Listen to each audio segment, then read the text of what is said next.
The blackened destroyer sliced through choppy waters 90 miles east of Okinawa, her 5-inch guns firing skyward in desperate precision. Black smoke poured from her starboard side where seconds earlier a Japanese suicide plane had slammed into her hull. On the bridge of the USS KIDD, wounded Commander Harry G. Moore gripped the railing with bloodied hands, watching helplessly as 3 more Kamikaze planes circled above like vultures. Through the acrid smoke of burning aviation fuel and the screams of wounded sailors, the destroyer's remaining gunners tracked the incoming aircraft, their faces smeared with oil and grime. It was April 11th, 1945, and for the men of the KIDD, this was their 3rd kamikaze attack in less than 8 hours, and their 4th in the past 2 days. "All batteries, commence firing!" bellowed Chief Maurice Clements, his voice somehow cutting through the chaos as he directed the rear 5-inch gun. Steam still hissed from ruptured pipes below deck, where 38 of his shipmates lay dead, their bodies scalded beyond recognition. In the forward fire room, boilers that had ruptured at 800 degrees had turned the compartment into a death chamber. The plane dove, skimming just above the waves, its pilot fixed on completing the mission his comrade had started minutes earlier. Through his targeting sight, Clements tracked the incoming aircraft, knowing the impossibly thin 3/8-inch steel hull of his tin-can destroyer offered virtually no protection against the explosive-laden kamikaze. No one in the 21st Destroyer Division knew that one ship's defiance that morning would rewrite the tactical doctrine of naval warfare, proving that even in the face of an enemy who embraced death as victory, American ingenuity and courage could prevail. Maurice "Boy" Clements had never intended to be a hero. Born in 1926 in rural Louisiana, he was the son of a carpenter who had instilled in him an appreciation for the precision of tools and the satisfaction of manual labor. Tall and lanky with a quick smile that belied his serious nature, Clements had enlisted in the Navy at 16, lying about his age on the recruitment forms with the casual confidence of youth. His father, a World War I veteran, had not objected, understanding the pull of duty that tugged at his son. "I wasn't anybody special," Clements would later recall in a 1982 interview. "Just a country boy from Baton Rouge who didn't know any better than to volunteer for a war." Basic training had hardened the teenager, turning his carpenter's hands into weapons and his observant eyes into instruments of precision. He qualified as a gunner with remarkable accuracy, his ability to lead targets and estimate ranges earning him recognition among his instructors. By the time he was assigned to the USS KIDD in April 1943, he had already earned a reputation as someone who could be relied upon in crisis. The KIDD herself was something of an oddity in the Navy, a Fletcher-class destroyer with a rebellious streak. Her crew had adopted the pirate captain William Kidd as their mascot, commissioning a local artist to paint a pirate figure on the forward smokestack. They occasionally flew the Jolly Roger from the foremast, earning them the nickname the Pirates of the Pacific. This spirit of roguish independence would serve them well in the battles to come. Clements integrated quickly into the destroyer's crew of 320 men. The KIDD had already seen combat at Wake Island in the Bougainville campaign and at the Gilbert Islands by the time Clements became gun captain of the rearmost 5-inch gun. Most of his gun crew were fellow Louisianans, creating a tight-knit team bound by shared geography and temperament. "We were like brothers," Clements would later say. "You don't fight for some grand idea when bullets are flying. You fight for the men next to you. They were all my friends." By early 1945, the KIDD had earned 6 battle stars for her service in the Pacific Theater. Her crew was battle-tested and weary, having survived countless engagements with Japanese forces, but nothing had prepared them for what awaited at Okinawa. As Clements later noted, "We thought we'd seen the worst of it. Turns out we hadn't seen anything yet." The KIDD had weathered naval battles where the enemy had followed the traditional rules of engagement. The kamikaze threat was something altogether different, an opponent who sought death rather than avoided it, who turned the act of dying into a weapon itself. Such an enemy required a different kind of defense, one that would soon be forged in the crucible of the KIDD's ordeal. With each passing month, as American forces pushed closer to the Japanese homeland, the desperation of the Japanese military grew. When Maurice Clements took his position as gun captain in March of 1945, he had no idea that his skills would soon be tested against an enemy that had abandoned all conventional military doctrine. One night in early April, as the KIDD patrolled the waters near Okinawa, Clements found himself staring at the star-filled Pacific sky, an uncomfortable feeling settling in his stomach. "Something's coming," he told his assistant gunner. "Something worse than we've seen before." His instincts, honed by 2 years of war, were signaling danger. He had no idea how right he would be. The Battle of Okinawa represented the culmination of the Pacific island-hopping campaign and the final major amphibious assault of World War II. American military planners considered it the last stepping stone before a full-scale invasion of the Japanese home islands. Located just 340 miles from the Japanese mainland, Okinawa was strategically vital. Its capture would provide airfields and naval bases for the final push toward Tokyo. Operation Iceberg, the code name for the Okinawa invasion, began on April 1, 1945, with the largest amphibious landing in the Pacific War. More than 1,400 Allied ships converged on the island, carrying nearly 200,000 troops. The Japanese defenders, knowing they could not repel such a massive force through conventional means, turned to a strategy of desperate sacrifice. Vice Admiral Matomi Ugaki, commander of the Japanese first mobile land-based air fleet in Kyushu, received orders from Imperial General Headquarters to initiate Operation Kikusui, floating chrysanthemums, a series of coordinated mass kamikaze attacks against the Allied fleet. The name poetically referred to the pattern made by chrysanthemum flowers floating on water, which Japanese commanders imagined would resemble the fiery explosion of their aircraft crashing into American vessels. The Japanese had begun using kamikaze tactics in the Philippines campaign 6 months earlier, but Okinawa would see their deployment on an unprecedented scale. More than 3,000 aircraft were positioned in Kyushu and Formosa for suicide missions, with pilots volunteering or being volunteered to crash their bomb-laden planes directly into American ships. For the Japanese High Command, facing certain defeat through conventional warfare, the kamikaze strategy offered a desperate chance to inflict casualties so severe that the Americans might consider a negotiated peace rather than an invasion of the home islands. For the Allied fleet, the kamikaze threat presented a tactical nightmare. Traditional anti-aircraft doctrine had been designed to deter enemy aircraft, forcing them to abort their attack runs or miss their targets. But what defense could work against pilots who had no intention of surviving their mission, who would fly through walls of flak to reach their targets? The answer would come in the form of the radar picket stations, a ring of destroyers and smaller vessels positioned in a wide circle around the main fleet. These ships, including the USS KIDD, would serve as the early warning system and first line of defense, detecting incoming raids and engaging the kamikazes before they could reach the aircraft carriers and troop transports. It was a vital but extraordinarily dangerous assignment, essentially positioning the destroyers as sacrificial shields for the larger vessels. By April 6, 1945, the KIDD and the other destroyers of Destroyer Squadron 48 were stationed 30 miles in advance of the main Okinawa task force. They were floating targets, their crews fully aware that they were bait in a deadly trap. The first wave of Operation Kikusui was about to begin, and the men of the KIDD were directly in its path.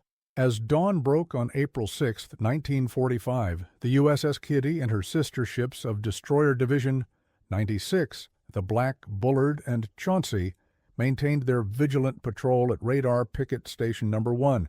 The sea was relatively calm, with a light breeze from the southwest carrying the scent of salt and diesel.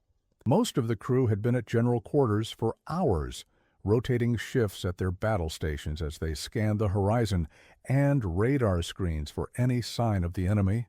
Maurice Clements stood at his 5-inch gun mount at the stern, drinking lukewarm coffee from a dented metal cup.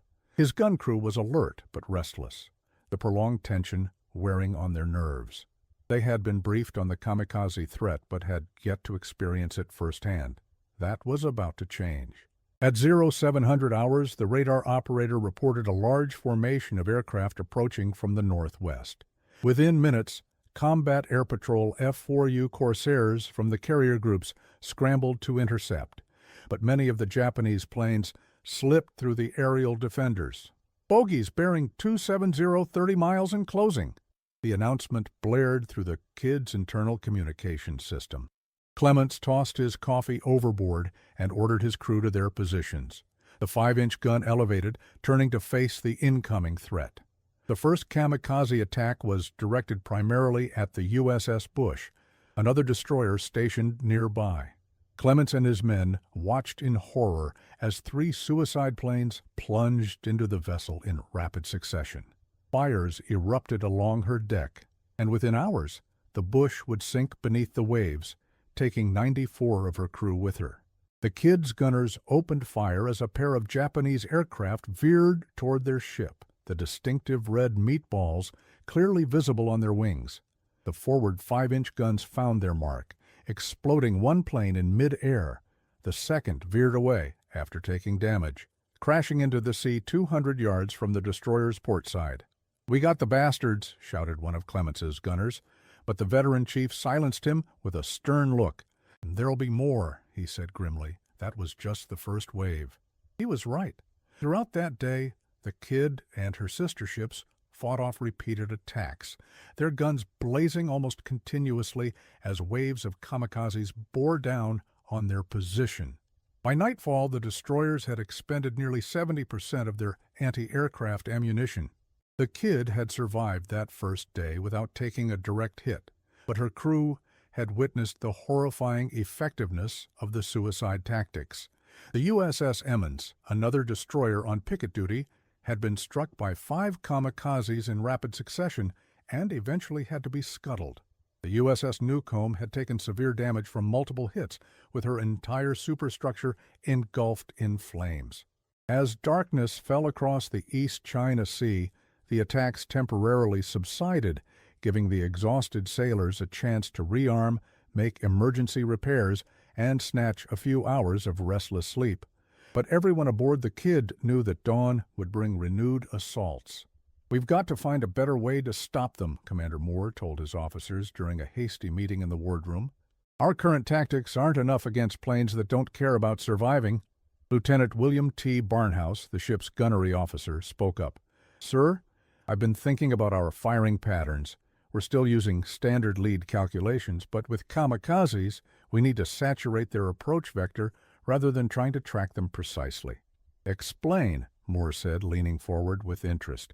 "Instead of having each gun target independently, we could create overlapping fields of fire, walls of flak that would be impossible to fly through intact. We sacrifice some accuracy for coverage." Moore nodded slowly. "Make it happen, Lieutenant.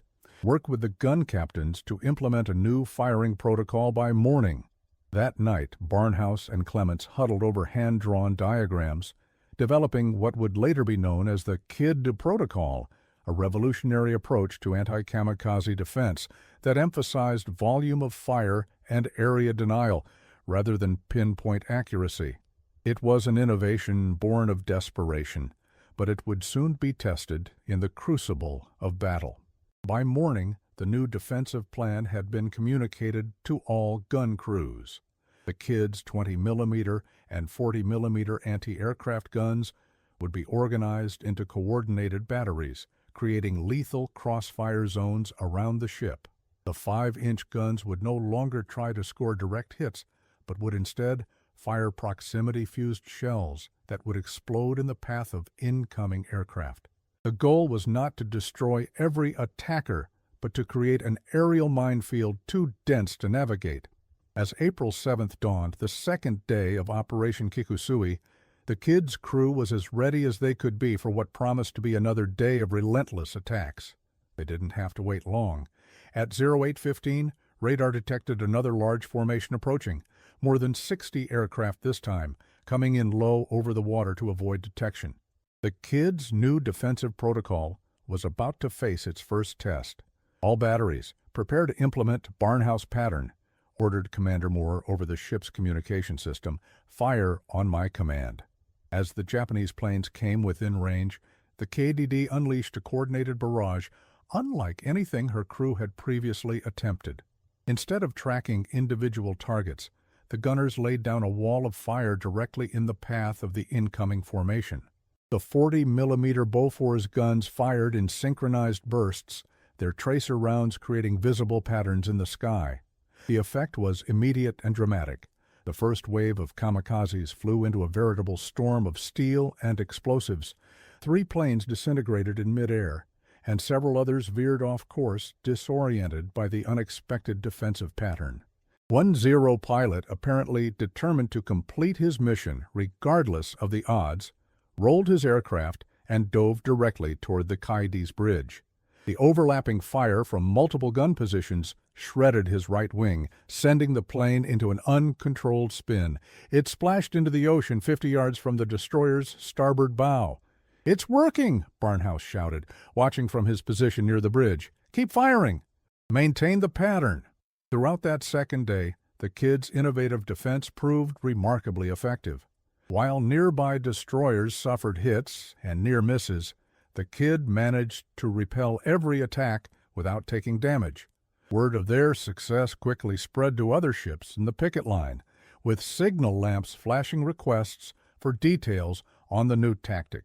By the end of April 7th, the KIDD had survived 2 full days of kamikaze assaults without a scratch, while shooting down or deterring at least 9 suicide planes. The KIDD protocol had proven its worth, but the battle was far from over. The third day brought a temporary lull in the kamikaze attacks as poor weather moved into the area, limiting visibility and grounding many Japanese aircraft. The respite gave the KIDD's crew a chance to further refine their defensive innovations and share their tactics with other ships in the destroyer screen. Lieutenant Barnhouse and Chief Clements worked together to create a detailed document outlining the new anti-kamikaze procedures, which was transmitted to other vessels via secure naval communication channels. The KIDD's success had not gone unnoticed by higher command, and Fleet Headquarters was eager to implement the effective tactics across all picket stations. But the Japanese were also learning and adapting. Intelligence reports indicated that the enemy was analyzing American defensive patterns and adjusting their attack strategies accordingly. The next wave would be different, more coordinated, more unpredictable, and potentially even more deadly. On April 10th, the weather cleared, and the third major wave of Operation Kikusui began. This time, the Japanese aircraft approached in small groups from multiple directions simultaneously, hoping to overwhelm the KIDD's defensive screen. It was a sophisticated tactic that tested the limits of the destroyer's new protocol. "They're coming in from all quadrants," reported the radar operator, his voice tight with tension. "Multiple groups, closing fast." Commander Moore remained calm, ordering his crew to implement a variant of the Barnhouse pattern designed for just such a scenario. "Rotate fire zones counterclockwise, each battery to shift target sectors on my mark." The KIDD's guns began an intricate dance of death, their fields of fire rotating to create a 3-dimensional bubble of protection around the ship. It was like watching a deadly ballet. Gunners working in perfect coordination, shifting their aim in sequence to maintain continuous coverage in all directions. 3 kamikazes approached from the port quarter, flying in tight formation just above wave height. The KIDD's port side batteries engaged, forcing one plane to veer off. The second took heavy damage and crashed into the sea. But the third managed to slip through the defensive screen, skimming the water directly toward the destroyer's midship section. In a display of extraordinary marksmanship, Maurice Clements traversed his 5-inch gun with remarkable speed and fired a direct shot at the approaching aircraft. The shell struck just in front of the plane, the explosion flipping it over and sending it cartwheeling into the ocean mere yards from the KIDD's hull. The near miss sent a geyser of water over the deck, drenching sailors who cheered wildly at their narrow escape. "Nice shooting, Chief," called out Commander Moore from the bridge. Clements nodded grimly, already traversing his gun to engage the next threat. There was no time for celebration, not with more enemy aircraft still inbound. Throughout that day, the KIDD fought off 4 separate coordinated attacks. Each time, the KIDD protocol proved its worth, though the margin of safety grew increasingly thin with each assault. By nightfall, the destroyer had expended more than 80% of her anti-aircraft ammunition and had survived her 3rd consecutive day of kamikaze attacks without taking a serious hit. But fate can be cruel in war, and the KIDD's remarkable streak of fortune was about to end. April 11th would become etched in the memory of every surviving crew member as a day of both tragedy and triumph, a day when their ship would face the ultimate test. Dawn on April 11th, 1945, broke with ominous calm. The sea was glass flat, reflecting a sky so clear and blue it seemed to mock the grim business of war. The USS KIDD and her division mates, Black, Bullard, and Chauncey, maintained their vigilant patrol on Radar Picket Station No. 1, their crews tense with the knowledge that perfect flying weather meant more kamikaze attacks were inevitable. Maurice Clements stood at his gun position, scanning the horizon with his binoculars. His gun crew was exhausted after 4 days of near-continuous battle stations, their movements mechanical from repetition and fatigue. But their vigilance never wavered. Lives depended on their readiness. "Bogies approaching from bearing 315, distance 40 mile, came the radar report, at 0900 hours. Large formation, estimate 60-plus aircraft. "Here we go again," muttered Clements, ordering his men to their positions. "Remember the protocol. Coordinated fire, overlapping fields." This 4th wave of Operation Kikusui was the largest yet. More than 300 Japanese aircraft had launched from airfields in southern Kyushu, many of them specifically targeting the radar picket ships that had proven so troublesome to previous kamikaze attacks. The KIDD and her sister ships were about to face their most severe test. The first group of attackers approached from the northwest, 15 planes flying in loose formation. Combat Air Patrol Corsairs intercepted them, shooting down 7 before they reached the destroyer screen. But the remaining 8 pressed on, splitting into pairs to attack from different angles. The KIDD's modified defense protocol once again proved effective, creating a lethal barrier of flak and tracer fire that destroyed 3 more kamikazes. The remaining aircraft veered away, choosing to attack less well-defended targets. One crashed into the USS Black, causing moderate damage but no casualties. Another missed the Chauncey by mere feet, its wing clipping the water before it cartwheeled into the sea.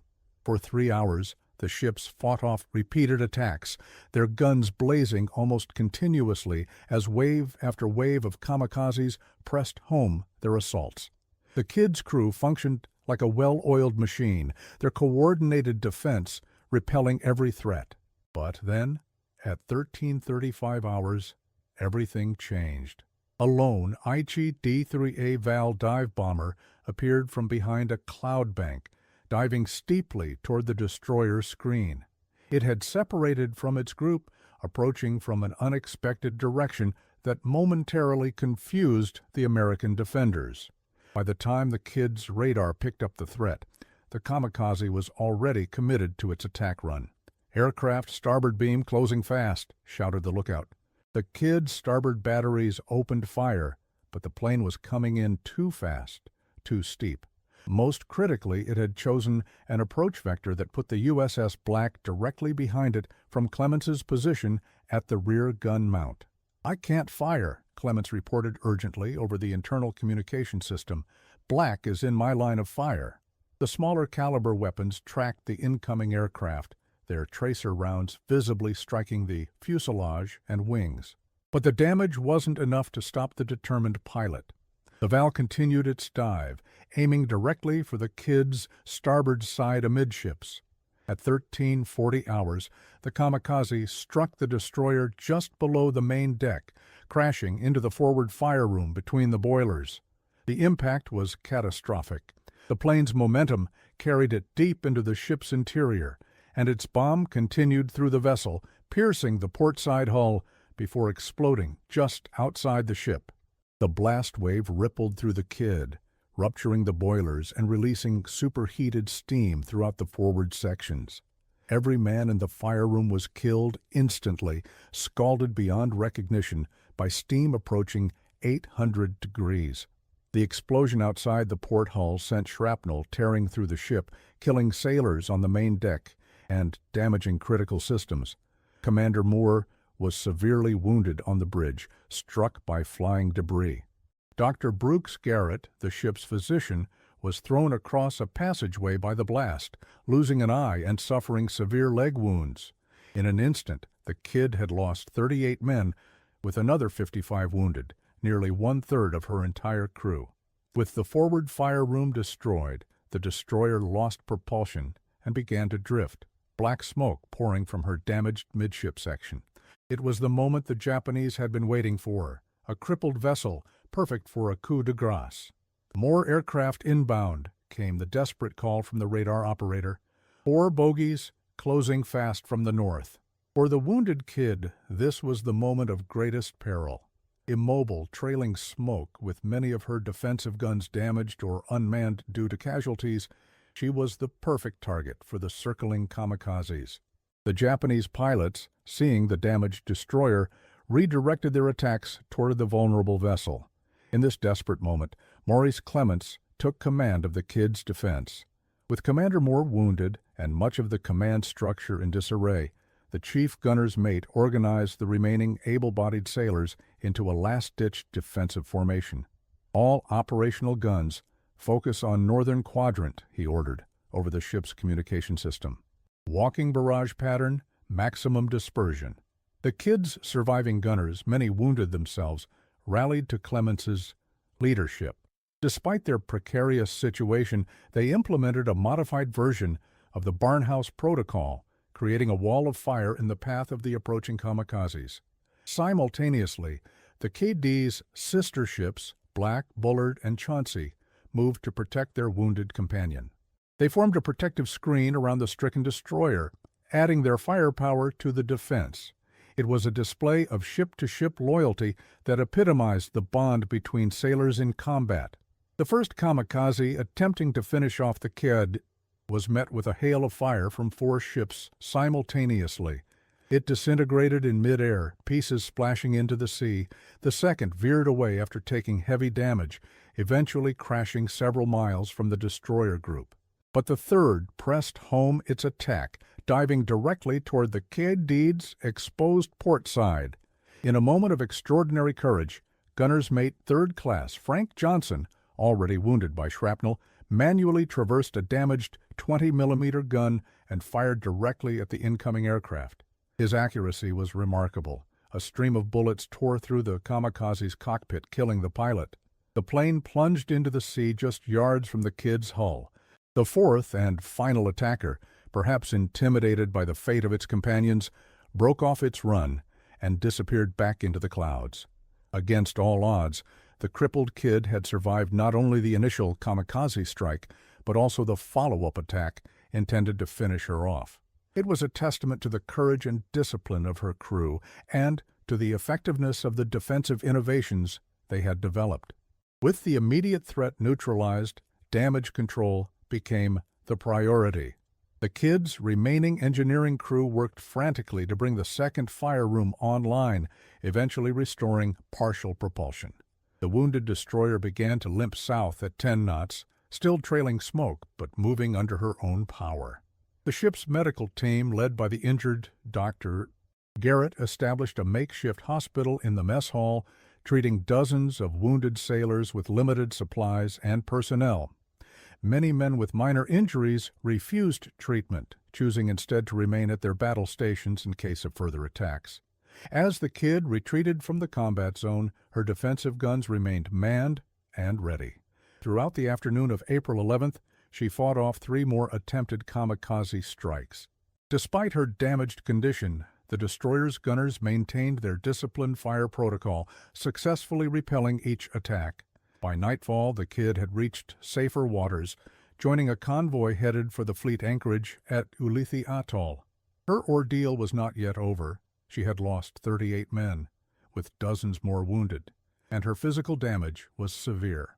But she had survived what would later be recognized as one of the most intense periods of kamikaze attacks in the entire Pacific War. In less than a week, from April 6th to April 11th, 1945, the USS KIDD had faced and repelled 6 separate coordinated kamikaze attacks. 5 of these she had escaped unscathed through innovative defensive tactics. The 6th had struck a grievous but not fatal blow. It was an unprecedented record of survival against a weapon specifically designed to be unstoppable. The following day, April 12, 1945, brought a somber duty for the crew of the USS KIDD. As the damaged destroyer limped into the sheltered waters of Ulithi Atoll, preparations were made for a burial at sea ceremony for those who had not survived the previous day's attack. 38 canvas-wrapped bodies were laid out on the fantail, each one sewn into a weighted shroud by their shipmates. The survivors, many bandaged and bearing visible wounds, assembled in formation to pay their respects. It was a day of particular historical significance, though few aboard the ship knew it at the time. President Franklin Delano Roosevelt had died that same day at Warm Springs, Georgia. As the chaplain read the traditional naval service, the bodies of the fallen sailors were committed to the deep, one by one. Maurice Clements stood at rigid attention, his face impassive, as he watched his friends and shipmates slide beneath the Pacific waves. Among the dead was Lieutenant William T. Barnhouse, the gunnery officer whose innovative defensive protocol had saved countless lives. The bitter irony that he had not lived to see the full implementation of his tactical innovation was not lost on the survivors. He saved this ship, Clements would later recall. Those tactics he developed made all the difference. Without them, we'd have been hit a dozen times over. After the burial service, temporary repairs began in earnest. The KIDD's damaged hull was patched, essential systems were restored to minimal functionality, and preparations were made for the long journey to a proper naval yard.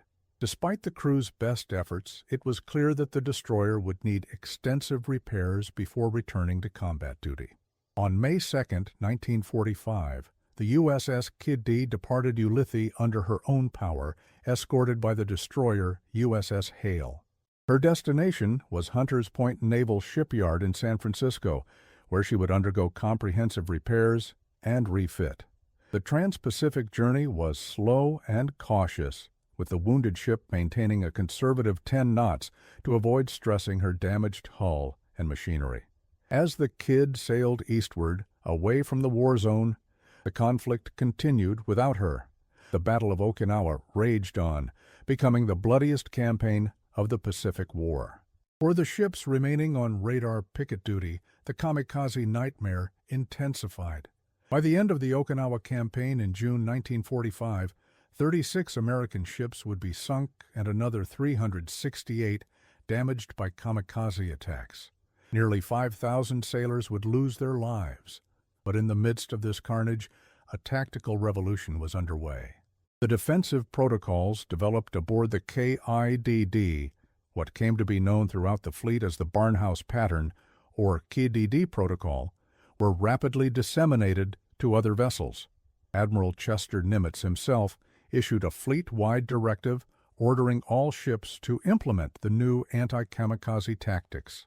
The results were immediate and significant. Ships that adopted the coordinated defensive firing patterns experienced markedly higher survival rates against kamikaze attacks.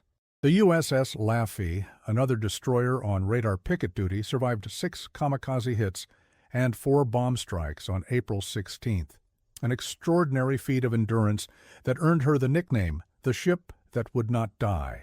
Her crew explicitly credited the KIDD protocol with giving them the edge needed to survive. The KIDD reached San Francisco on May 25, 1945, entering the shipyard for repairs that would take over 2 months. As workers swarmed over the damaged destroyer, removing twisted metal and replacing destroyed components, her remaining crew was granted shore leave. Many, including Maurice Clements, chose instead to stay with their ship, helping with the repairs and refit. For Clements, the KIDD was more than just a vessel. She was home, and her crew was family. He had put her into commission in 1943, and he was determined to see her through to the end of the war, whatever that might bring. The repairs progressed quickly, with round-the-clock work returning the destroyer to fighting condition. New boilers were installed, hull plating was replaced, and damaged weapon systems were repaired or upgraded. By late July, the KIDD was nearly ready to return to the fleet. On August 1, 1945, the fully repaired USS KIDD departed San Francisco, bound for Pearl Harbor and ultimately the Western Pacific, where the war continued to rage. Her crew, a mix of survivors from the Kamikaze attack and fresh replacements, was once again at full complement. Maurice Clements, now promoted to Chief Petty Officer for his actions during the April 11th attack, resumed his position as captain of the after 5-inch gun mount. But history had other plans for the KIDD and her crew. As the destroyer conducted training exercises off Hawaii, preparing to rejoin the fleet, events were unfolding that would change the course of the war, and indeed the world. On August 6, 1945, the American B-29 bomber Enola Gay dropped an atomic bomb on Hiroshima, Japan. 3 days later, a second atomic bomb fell on Nagasaki. On August 15th, Emperor Hirohito announced Japan's surrender, bringing World War II to its conclusion. The USS KIDD, which had been preparing to participate in the invasion of the Japanese home islands, instead found herself part of the occupation force. She arrived in Japanese waters in September 1945, her guns silent, her mission transformed from combat to peacekeeping. For Maurice Clements and the other survivors of the April Kamikaze attacks, the end of the war brought complex emotions, relief certainly, but also reflection on the cost paid by their shipmates who had not lived to see victory. The 38 men lost on April 11th were just a fraction of the more than 400,000 Americans who died in World War II, but for the KIDD's crew, they were brothers whose sacrifice could never be forgotten. When the KIDD was decommissioned in December 1946, Clements was there, just as he had been at her commissioning. As he later said, "I put her in commission, and I put her out of commission, and I'm the only man that's still alive right now that did that." The legacy of the USS KIDD and her crew extended far beyond the war. The defensive innovations developed aboard the destroyer during those desperate days off Okinawa became standard doctrine for the United States Navy. The concepts of coordinated, overlapping fields of fire and area denial tactics, rather than precision targeting, revolutionized naval anti-aircraft defense. These principles would influence naval warfare for decades to come, being incorporated into the defense systems of modern warships against missile threats. In 1982, the USS KIDD found a permanent home in Baton Rouge, Louisiana, where she was established as a museum ship and memorial. Preserved in her World War II configuration, she stands as the only surviving Fletcher-class destroyer maintained in her wartime appearance. Among her first and most frequent visitors was Maurice Clements, who had returned to his hometown after the war and made a career as a carpenter, following in his father's footsteps. For Clements, the museum ship was more than just a tourist attraction. It was hallowed ground, the final resting place of friends who had become brothers during those terrifying days in April 1945. He often served as an unofficial guide, sharing first-hand accounts of the Kamikaze attacks with visitors and ensuring that the sacrifice of his shipmates would not be forgotten. In 2015, on the 70th anniversary of the April 11th attack, Clements attended a memorial ceremony aboard the museum ship. At age 89, he was one of the last surviving crew members who had experienced the Kamikaze attacks. Standing near the spot where his 5-inch gun mount had once defended the ship against seemingly impossible odds, He reflected on the experience that had shaped his life. "People ask if we were heroes," he told the gathered crowd. "We weren't heroes. We were just doing our job. The real heroes were the ones who didn't come back."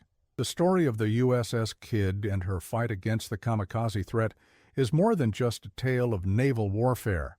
It is a testament to human ingenuity in the face of a seemingly unstoppable weapon, and to the courage of sailors who faced death with determination and skill. It demonstrates how innovation born of desperation can change the course of battle, and how the bonds between shipmates can transcend even the most terrifying circumstances. In those 2 weeks in April 1945, as the USS KIDD fought off 6 kamikaze attacks in the waters off Okinawa, her crew rewrote the tactical doctrine of naval defense. They proved that even against an enemy willing to sacrifice everything, American determination, courage, and innovation could prevail. The 38 sailors who lost their lives aboard the KIDD on April 11th did not die in vain. Their sacrifice contributed to a victory that shaped the modern world, and their legacy lives on in the tactical innovations that saved countless lives in the closing months of World War II. As Maurice Clements once said, "We learned something important out there. When the enemy is willing to die to kill you, you have to be willing to think differently to survive." Today, as visitors walk the decks of the USS KIDD in Baton Rouge, they are walking through living history, the site where ordinary men, faced with extraordinary challenges, found within themselves the courage and ingenuity to overcome seemingly impossible odds. It is a powerful reminder that in our darkest moments, human creativity and determination can make the difference between defeat and victory. Would you have had the courage to stand at your post as kamikaze aircraft bore down on your ship? Would you have found the inspiration to develop new tactics when the old ones failed? Would you have maintained your discipline and focus through 6 desperate attacks in less than 2 weeks? These are the questions that the story of the USS KIDD asks us to consider, and in doing so, it reminds us that history is not just about grand strategies and famous leaders. It is about the ordinary men and women who, when faced with extraordinary circumstances, rise to meet the challenge. Share this story so others remember what courage really means.